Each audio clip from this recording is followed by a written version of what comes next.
warahmatullahi wabarakatuh.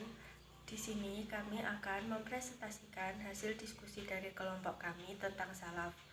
Saya akan memperkenalkan anggota dari kelompok kami. Yang pertama, Mutsana Uswatul Hasanah. Yang kedua, Diah Putri Ratnaningsih. Yang ketiga, Rosi Fatimah. Yang keempat, Disa Taatia Insani. Yang terakhir, Anggit Prahesti. Pengertian salaf. Pengertian salaf secara etimologi. Kata salaf adalah terdahulu, kuno, atau kolot. Jadi, aliran salaf adalah aliran kolot, bukan modern. Namun, tidak yang kolot itu tidak baik. Dalam hal ini, salaf berarti jamaah yang terdahulu, yaitu nenek moyang, generasi awal pada masa sahabat dan tabi'in dinamakan salaf as-salihin.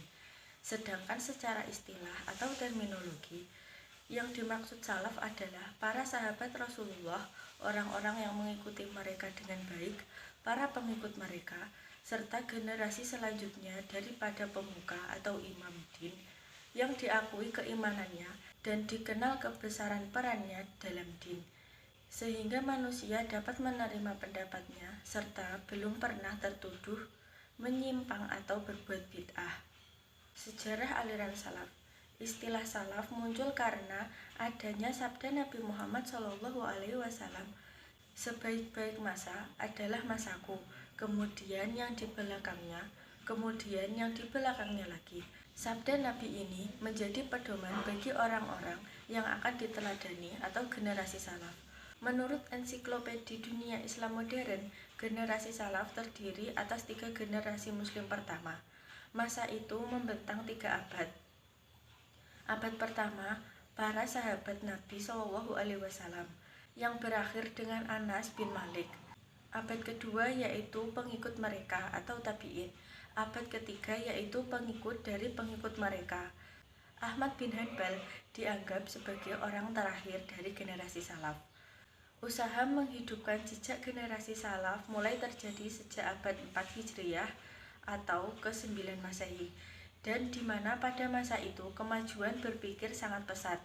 Pada abad ini, Ahmad bin Hanbal, pendiri mazhab keempat Sunni, adalah pelopornya.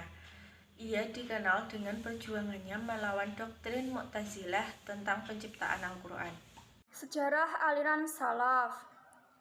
Pada abad ke-7 Hijriah atau ke-13 Masehi, Ibnu Taimiyah 661 sampai 728 Hijriah atau 1263 sampai 1328 Masehi dengan kegigihan dan keberanian yang luar biasa melanjutkan paham salafiyah ini.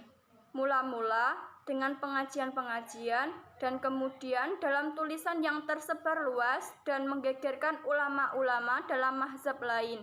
Ibnu Taimiyah mendesak kaum muslim dengan gencar untuk kembali kepada ajaran yang utama, Al-Quran dan hadis Nabi Muhammad SAW.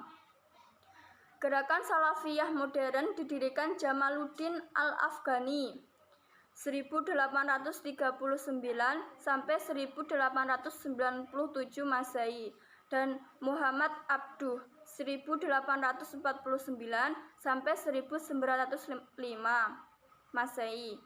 Gerakan Salafiyah modern melakukan penyesuaian mengikuti cara Ibnu Taimiyah membedakan antara yang tidak berubah dan yang berubah dalam agama Islam. Hal yang tidak berubah berkenaan dengan masalah keyakinan dan ibadah ritual atau ibadat yang telah dirumuskan dalam Al-Quran dan hadis. Bagian agama yang berubah adalah muamalat, mencakup transaksi manusia dan hukum yang mengatur hubungan sosial. Pemikiran teologi Imam Ahmad Ibnu Hanbal. 1. Tentang ayat-ayat mutasyabihat. Dalam memahami ayat Al-Quran, Ibnu Hanbal menerapkan pendekatan lafzi atau tekstual daripada pendekatan takwil. Dengan demikian, ayat Al-Quran yang mutasyabihat diartikan sebagaimana adanya hanya saja penjelasan tentang tata cara dari ayat tersebut diserahkan kepada Allah Subhanahu wa Ta'ala.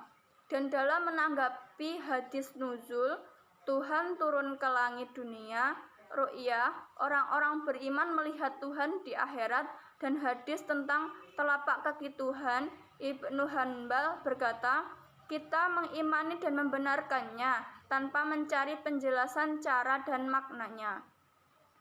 2. Tentang status Al-Quran.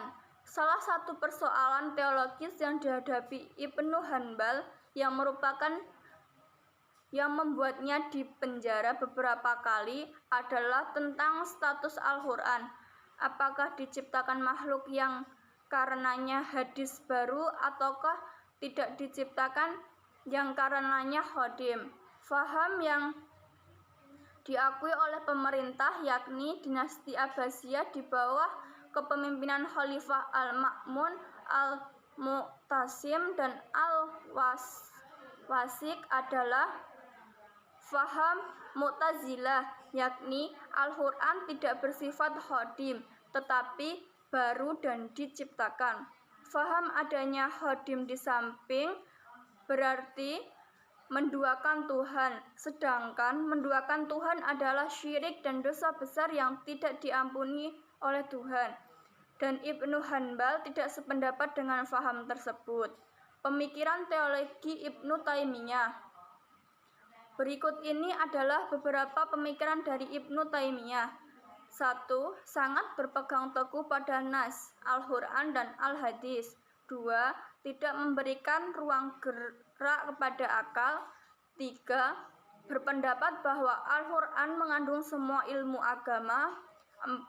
Di dalam Islam yang diteladani hanya 3 generasi saja, yaitu sahabat, tabi'in, dan tabi'it tabi'in. 5. Allah memiliki sifat yang tidak bertentangan dengan tauhid dan tetap mentakziahkannya. Pandangan Ibnu Taimiyah tentang sifat-sifat Allah. Yang pertama, yaitu percaya dengan sepenuh hati terhadap sifat-sifat Allah yang disampaikan oleh Allah sendiri ataupun oleh Rasul-Nya. Sifat-sifat yang dimaksud antara lain, yang pertama, sifat solabiyah, yang termasuk dari sifat solabiyah yaitu hidam, bako, mukhalafatul lil hawadisi, hiyamuhu binafsihi, dan wahdaniyah. Yang kedua yaitu sifat ma'ani, yang termasuk dari sifat ma'ani yaitu hudroh, irodah, ilmu, hayat, sama, basor, dan kalam. Untuk yang ketiga yaitu sifat khobariyah atau sifat yang diterangkan oleh Al-Quran dan Al-Hadis walaupun akal bertanya-tanya tentang maknanya. Seperti keterangan yang menyatakan bahwa Allah ada di langit, Allah di Arosy, Allah turun ke langit dunia, dan Allah dilihat oleh orang-orang yang beriman di surga kelak, seperti wajah, tangan, dan mata Allah. Untuk poin yang keempat yaitu sifat idofiyah, yaitu sifat Allah yang disandarkan atau diidofatkan kepada makhluk seperti Rabbul Alamin, Khaliqul Kaun, dan lain-lain. Untuk poin yang kedua yaitu percaya sepenuhnya terhadap nama-namanya yang Allah dan Rasul-Nya sebutkan seperti Al-Awal, Al-Akhir, dan lain-lain. Untuk poin yang ketiga yaitu menerima sepenuhnya sifat dan nama Allah tersebut dengan yang pertama, tidak mengubah maknanya kepada makna yang tidak dikehendaki lafaz atau min ghairi tasyrif atau tekstual. Untuk poin yang kedua yaitu tidak menghilangkan pengertian lafaz atau min ghairi ta'dil. Yang ketiga yaitu tidak mengingkarinya, min ghairi ilhad. Yang keempat yaitu tidak menggambar-gambarkan bentuk Tuhan baik dalam pikiran atau hati, apalagi dengan indera, min ghairi takyif at-takyif. Poin yang kelima yaitu tidak menyerupakan apalagi mempersamakan sifat-sifatnya dengan sifat makhluknya atau min ghairi tamtsil rabb alal alamin. Dalam masalah perbuatan manusia, Ibnu Taimiyah mengakui 3 hal. Untuk yang pertama yaitu Allah pencipta segala sesuatu termasuk perbuatan manusia. Poin yang kedua, manusia adalah pelaku perbuatan yang sebenarnya dan mempunyai kemauan serta kehendak secara sempurna, sehingga manusia bertanggung jawab atas perbuatannya. Poin yang ketiga yaitu Allah meridhoi perbuatan baik dan tidak meridhoi perbuatan buruk. Untuk poin yang selanjutnya yaitu tentang sekte-sekte aliran salaf dan pemikirannya. Yang pertama, Al-Salafiyah Al-Tarikiyah. Al-Salafiyah Al-Tarikiyah merupakan istilah yang erat harus dengan aliran pemikiran dan ideologi Ahlu As-Sunnah wa Al-Jamaah atau Ahlu Al-Hadis. Ahlu Al-Sunnah wa Al-Jamaah melihat kaum generasi salaf atau para sahabat Nabi dan generasi berikutnya, yaitu para tabi'in dan tabi'in, merupakan satu-satunya referensi utama dalam memahami praktik keagamaan setelah masa kenabian.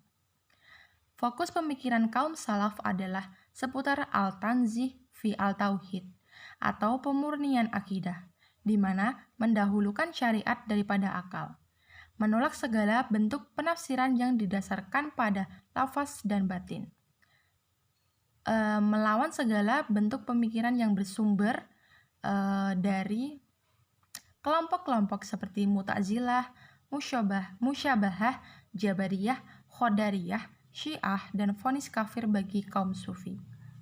Yang kedua adalah Al-Salafiyah Al-Wahabiyah. Al-Salafiyah Al-Wahabiyah, istilah ini ditujukan kepada para pengikut Muhammad bin Abd al-Wahhab. Kelompok ini lebih cenderung kepada gerakan politik daripada gerakan keagamaan, meskipun sebenarnya tujuan utamanya adalah gerakan pemurnian agama. Jargon yang diusung pun seputar gerakan pemurnian akidah, membersihkan segala sesuatu yang berhubungan dengan kemusyrikan, bid'ah, dan khurafat. Kembali kepada kemurnian Islam zaman Rasul dan berusaha mempraktikkan hukum Islam secara utuh. Referensi utamanya adalah Al-Quran, hadis, warisan kaum al-salaf al-solih, yaitu para sahabat Nabi dan generasi berikutnya yang solih, yaitu seperti Ahmad bin Hanbal, Ibnu Taimiyah, dan Ibnu Al-Qayyim al-Jauziyah. Yang ketiga adalah Al-Salafiyah Al-Islahiyah. Terminologi Salafiyah modern ini muncul pertama kali di Mesir selama kurun waktu penjajahan Inggris atas negara itu. Mereka mengusung sebuah metode yang disebut dengan Manhaj Al-Salaf Al-Solih, yaitu metode atau sistem generasi awal Islam yang lurus. Kembali kepada Manhaj Al-Salaf Al-Solih digadang-gadang sebagai satu-satunya solusi atas krisis politik dan krisis intelektual di negara-negara Arab.